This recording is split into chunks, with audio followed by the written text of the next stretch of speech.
తప్పు జరిగింది, గందరగోళం పెరిగింది. జరిగిందేదో జరిగిపోయిందని వదిలేసే పరిస్థితి లేదు. ఖచ్చితంగా సరిదిద్దాల్సిందంటోంది ప్రభుత్వం. అశాస్త్రీయంగా జరిగిందని భావిస్తున్న జిల్లాల పునర్విభజనకి సిద్ధమవుతోంది. కమిషన్ ఏర్పాటుపై సీఎం ప్రకటనతో మార్పులు చేర్పులు సాధ్యాసాధ్యాలపై చర్చ మొదలైంది. జిల్లాల పునర్విభజనపై సర్కార్ నుంచి సంకేతాలు రాగానే కొత్త డిమాండ్లతో పాటుగా విపక్షాల వార్నింగ్లు కూడా మొదలయ్యాయి. తెలంగాణలో ఎలా ఉండబోతోంది ఈ జిల్లాల పునర్విభజన? సాంకేతికంగా సర్కార్ ముందున్న సవాళ్లే. జిల్లాల పునర్విభజనకు నిర్ణయం, అధ్యయనానికి త్వరలో కమిషన్. జనగణనకు ముందా తర్వాత సర్కార్ నిర్ణయంతో పొలిటికల్ హీట్. తెలంగాణ ముఖ్యమంత్రి రేవంత్ రెడ్డి కీలక ప్రకటన చేశారు. జిల్లాల పునర్విభజన ఉంటుందని చెప్పారు. ప్రభుత్వ కార్యాచరణ ఎలా ఉండబోతోందో క్లారిటీ ఇచ్చారు. గతంలో జిల్లాలు మండలాల్ని ఇష్టం వచ్చినట్టుగా విభజించారన్న సీఎం జిల్లాలు మండలాల పునర్వ్యవస్థీకరణకు త్వరలోనే రిటైర్డ్ జడ్జితో కమిషన్ నియమిస్తామని ప్రకటించారు. తొందరలోనే దీనికి సంబంధించి రేపు బడ్జెట్ సమావేశాలలో పూర్తి స్థాయిలో చర్చ చేస్తాము. చేసి ఒక retired high court or supreme court judge నేతృత్వంలో ఒక కమిషన్ అపాయింట్ చేస్తాం.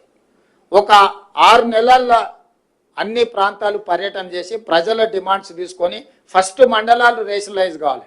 బడ్జెట్ సమావేశాల్లో అన్ని రాజకీయ పక్షాలతో చర్చించి విధి విధానాల్ని ఖరారు చేయబోతోంది ప్రభుత్వం. ఈ నెలలో జరిగే కేబినెట్ భేటీలో ఈ అంశంపై చర్చించి అసెంబ్లీ వేదికగా అన్ని పార్టీల అభిప్రాయాల్ని తీసుకోవాలనుకుంటోంది.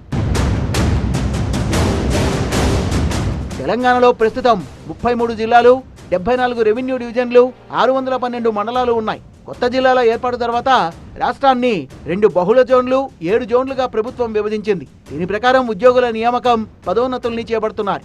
పునర్వ్యవస్థీకరణ చేస్తే జోన్లలోనూ మార్పులు చేయాల్సి ఉంటుంది. ఇదిగే జిల్లాల పునర్విభజన అంశం తెలంగాణలో అప్పుడే మాటల మంటల్ని రేపుతోంది.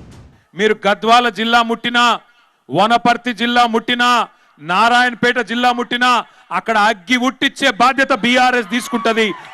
అక్కడే ఉద్యమాలకు కూడా శ్రీకారం చుడతామని చెప్పి కూడా హెచ్చరిస్తా ఉన్నా. పిచ్చి పిచ్చి పొరపాట్లు చేయకండి. ఉమ్మడి పాలమూరు ప్రస్తుతం 5 జిల్లాల పరిధిలో ఉంది. దీంతో పాటు కొన్ని మండలాలు రంగారెడ్డి, వికారాబాద్ జిల్లాలోకి వెళ్లాయి. హుస్నాబాద్ ని మళ్లీ కరీంనగర్ జిల్లాలో కలపాలనే డిమాండ్ ఉంది. 2-3 జిల్లాల్లో పర్యటించడం, అధికారులతో సమన్వయం చేసుకోవడం కొన్ని చోట్ల ఎమ్మెల్యేలకు ఇబ్బందిగా మారింది. నిధులు, పథకాల పంపిణీ కూడా కష్టమవుతోంది.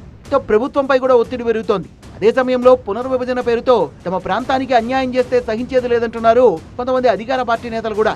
రంగారెడ్డి జిల్లా స్వరూపాన్ని మారిస్తే రంగారెడ్డి జిల్లాలో ఉండేటువంటి మాకు ప్రజాప్రతినిధులకు ఇబ్బందికరంగా అవుతుంది.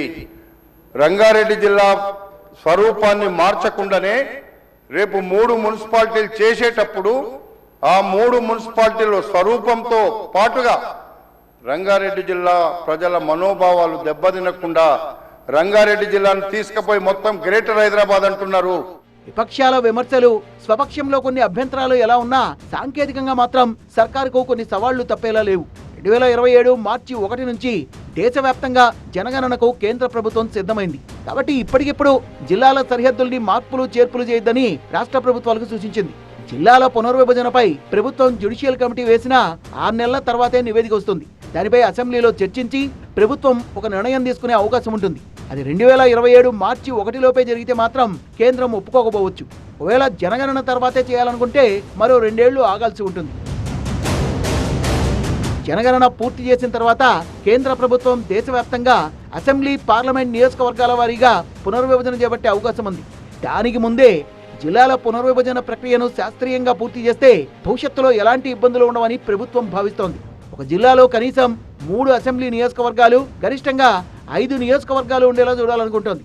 జనగణన, నియోజకవర్గాల పునర్విభజన ఈ మధ్యలో జిల్లాల పునర్విభజన చేపట్టే అవకాశం ఉంది. సాంకేతిక సమస్యలు అడ్డుపడకుండా చూసుకుంటూ రాష్ట్ర ప్రభుత్వం జిల్లాల విషయంలో ముందుకెళ్లాల్సి వచ్చేలా ఉంది. ఏహెచ్ఎంసీలో ఇప్పటికే ప్రభుత్వం భారీ విలీన ప్రక్రియ చేపట్టింది. కొత్తగా జిల్లాల విభజనను భుజానికి ఎత్తుకుంటోంది. క్రమంలో ఎదురయ్యే అవరోధాలు, సవాళ్లను ఎలా అధిగమిస్తుంది అన్నదే ఆసక్తికరమైన అంశం.